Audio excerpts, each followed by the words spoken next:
a maskil of David. Blessed is the one whose transgression is forgiven, whose sin is covered. Blessed is the man against whom the Lord counts no iniquity, and in whose spirit there is no deceit. For when I kept silent, my bones wasted away through my groaning all day long. For day and night your hand was heavy upon me. My strength was dried up as by the heat of summer. Selah. I acknowledged my sin to you, and I did not cover my iniquity. I said, I will confess my transgressions to the Lord, and you forgave the iniquity of my sin. Selah. Therefore let everyone who is godly offer prayer to you at a time when you may be found. Surely in the rush of great waters they shall not reach him. You are a hiding place for me. You preserve me from trouble. You surround me with shouts of deliverance. Selah. I will instruct you and teach you in the way you should go. I will counsel you with my eye upon you. Be not like a horse or a mule without understanding, which must be curbed with bit and bridle, or it will not stay near you. Many are the sorrows of the wicked, but steadfast love surrounds the one who trusts in the Lord. Be glad in the Lord, and rejoice, O righteous, and shout for joy, all you upright in heart. Then David came to Nob to Ahimelech the priest, and Ahimelech came to David trembling and said to him, Why are you alone and no one with you? And David said to Ahimelech the priest, The king has charged me with a matter and said to me, Let no one know anything of the matter about which I send you, and with which I have charged you. I have made an appointment with the young men for such and such a place. Now then, what do you have on hand? Give me 5 loaves of bread or whatever is here. And the priest answered David, I have no common bread on hand, but there is holy bread, if the young men have kept themselves from women. And David answered the priest, Truly women have been kept from us as always when I go on an expedition. The vessels of the young men are holy even when it is an ordinary journey. How much more today will their vessels be holy? So the priest gave him the holy bread, for there was no bread there but the bread of the presence, which is removed from before the Lord, to be replaced by hot bread on the day it is taken away. Now a certain man of the servants of Saul was there that day, detained before the Lord. His name was Doeg the Edomite, the chief of Saul's herdsmen. Then David said to Ahimelech, Then have you not here a spear or a sword at hand? For I have brought neither my sword nor my weapons with me, because the king's business required haste. And the priest said, The sword of Goliath the Philistine, whom you struck down in the valley of Elah, behold, it is here wrapped in a cloth behind the ephod. If you will take that, take it, for there is none but that here. And David said, There is none like that. Give it to me. And David rose and fled that day from Saul, and went to Achish the king of Gath. And the servants of Achish said to him, Is not this David the king of the land? Did they not sing to one another of him in dances? Saul has struck down his thousands, and David his 10,000s. And David took these words to heart, and was much afraid of Achish the king of Gath. So he changed his behavior before them, and pretended to be insane in their hands, and made marks on the doors of the gate, and let his spittle run down his beard. Then Achish said to his servants, Behold, you see the man is mad. Why then have you brought him to me? Do I lack madmen that you have brought this fellow to behave as a madman in my presence? Shall this fellow come into my house? David departed from there and escaped to the cave of Adullam. And when his brothers and all his father's house heard it, they went down there to him. And everyone who was in distress, and everyone who was in debt, and everyone who was bitter in soul, gathered to him. And he became commander over them. And there were with him about 400 men. And David went from there to Mizpah of Moab. And he said to the king of Moab, Please let my father and my mother stay with you, till I know what God will do for me. And he left them with the king of Moab, and they stayed with him all the time that David was in the stronghold. Then the prophet Gad said to David, Do not remain in the stronghold. Depart and go into the land of Judah. So David departed and went into the forest of Hereth.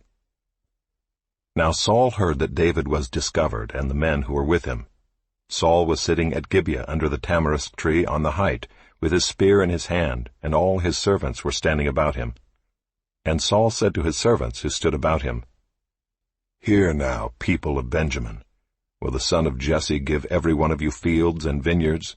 Will he make you all commanders of thousands and commanders of hundreds, that all of you have conspired against me? No one discloses to me when my son makes a covenant with the son of Jesse. None of you is sorry for me or discloses to me that my son has stirred up my servant against me to lie in wait, as at this day." Then answered Doeg the Edomite, who stood by the servants of Saul, "I saw the son of Jesse coming to Nob, to Ahimelech the son of Ahitub, and he inquired of the Lord for him, and gave him provisions, and gave him the sword of Goliath the Philistine." Then the king sent to summon Ahimelech the priest, the son of Ahitub, and all his father's house, the priests who were at Nob, and all of them came to the king. And Saul said, "Hear now, son of Ahitub." And he answered, "Here I am, my lord."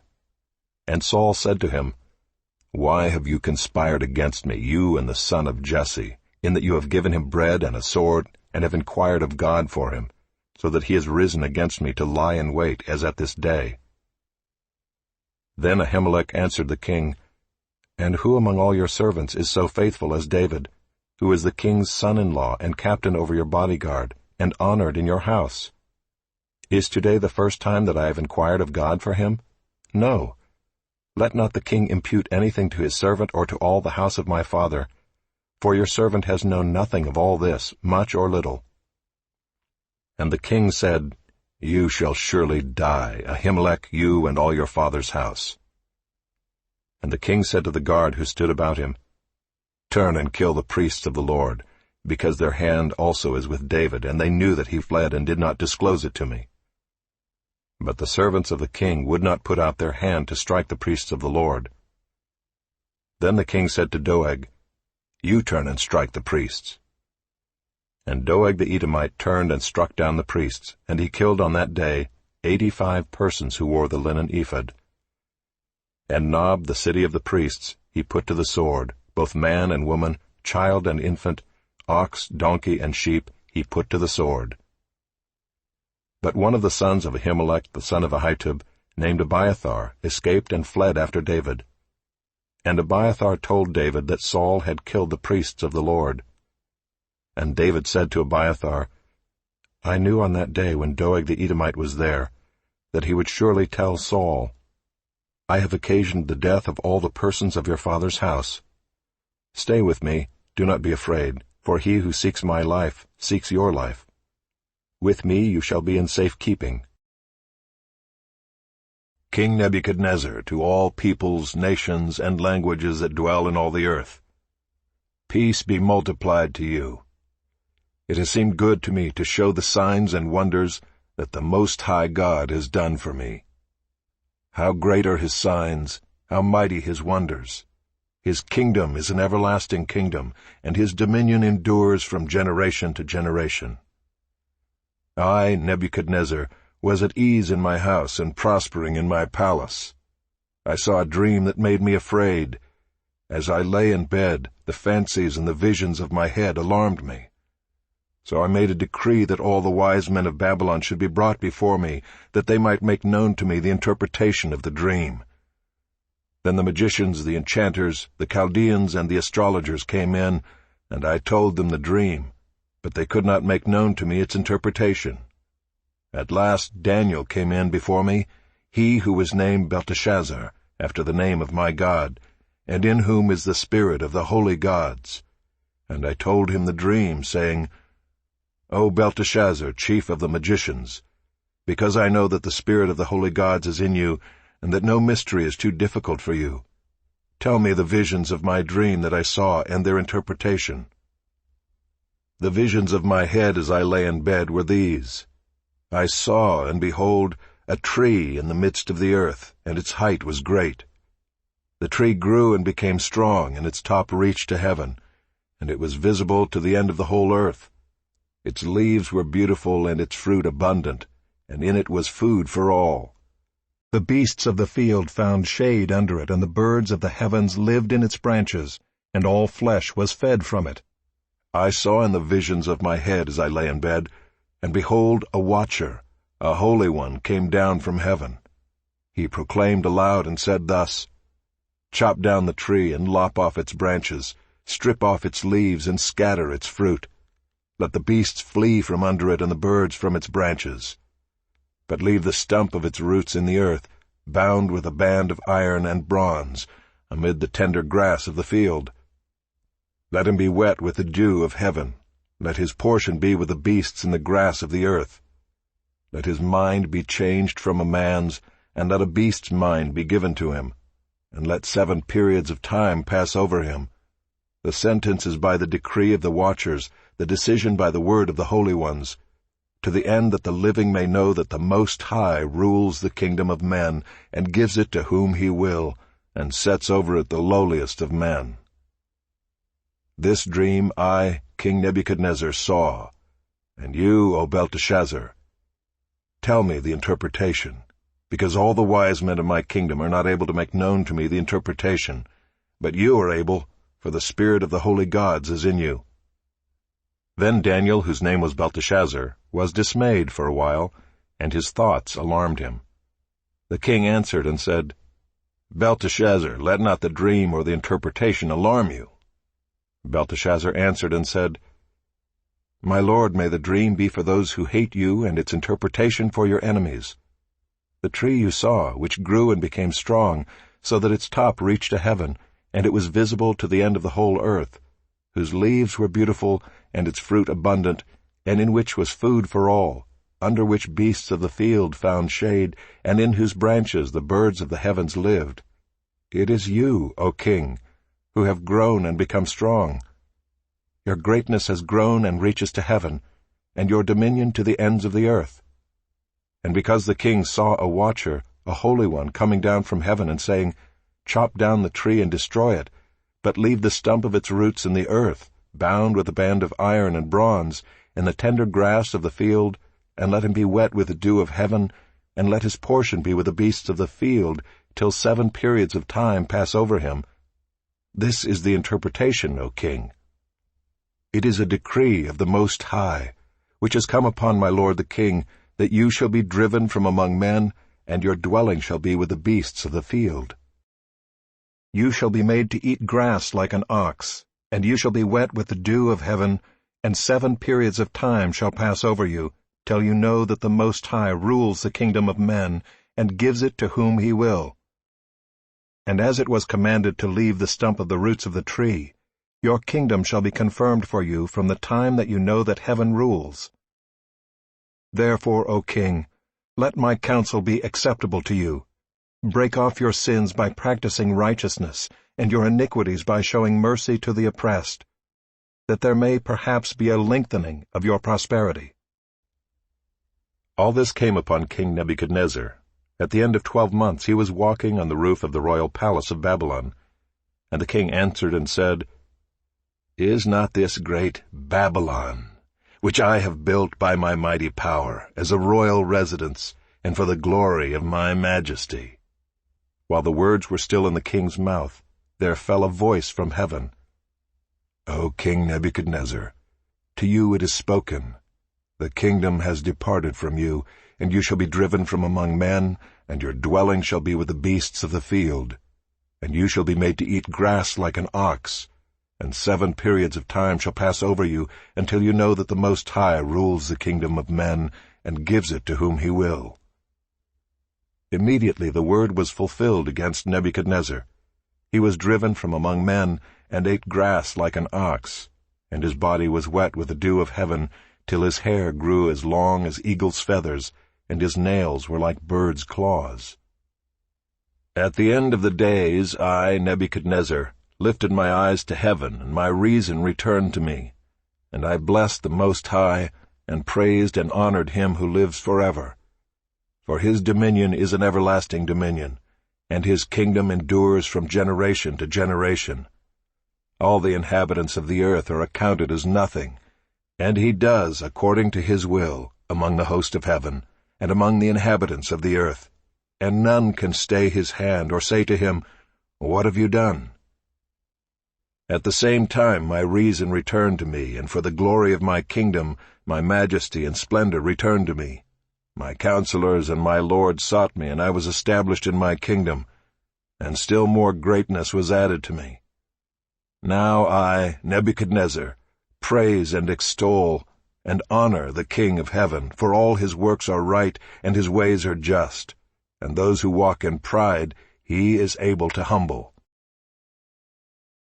And when the time came for their purification according to the law of Moses, they brought him up to Jerusalem to present him to the Lord, as it is written in the law of the Lord, "Every male who first opens the womb shall be called holy to the Lord," and to offer a sacrifice according to what is said in the law of the Lord, a pair of turtle doves or 2 young pigeons. Now there was a man in Jerusalem, whose name was Simeon, and this man was righteous and devout, waiting for the consolation of Israel, and the Holy Spirit was upon him. And it had been revealed to him by the Holy Spirit that he would not see death before he had seen the Lord's Christ. And he came in the Spirit into the temple, and when the parents brought in the child Jesus to do for him according to the custom of the law, he took him up in his arms and blessed God, and said, "Lord, now you are letting your servant depart in peace according to your word. For my eyes have seen your salvation that you have prepared in the presence of all peoples, a light for revelation to the Gentiles, and for glory to your people Israel." And his father and his mother marveled at what was said about him. And Simeon blessed them and said to Mary his mother, "Behold, this child is appointed for the fall and rising of many in Israel, and for a sign that is opposed, and a sword will pierce through your own soul also, so that thoughts from many hearts may be revealed." And there was a prophetess, Anna, the daughter of Phanuel of the tribe of Asher. She was advanced in years, having lived with her husband 7 years from when she was a virgin, and then as a widow until she was 84. She did not depart from the temple, worshipping with fasting and prayer night and day. And coming up at that very hour, she began to give thanks to God and to speak of him to all who were waiting for the redemption of Jerusalem. And when they had performed everything according to the law of the Lord, they returned into Galilee to their own town of Nazareth. And the child grew and became strong, filled with wisdom, and the favor of God was upon him. Now his parents went to Jerusalem every year at the feast of the Passover. And when he was 12 years old, they went up according to custom. And when the feast was ended, as they were returning, the boy Jesus stayed behind in Jerusalem. His parents did not know it, but supposing him to be in the group, they went a day's journey. But then they began to search for him among their relatives and acquaintances, and when they did not find him, they returned to Jerusalem, searching for him. After 3 days they found him in the temple, sitting among the teachers, listening to them and asking them questions. And all who heard him were amazed at his understanding and his answers. And when his parents saw him, they were astonished. And his mother said to him, "Son, why have you treated us so? Behold, your father and I have been searching for you in great distress." And he said to them, "Why were you looking for me? Did you not know that I must be in my Father's house?" And they did not understand the saying that he spoke to them. And he went down with them and came to Nazareth, and was submissive to them. And his mother treasured up all these things in her heart. And Jesus increased in wisdom and in stature, and in favor with God and man.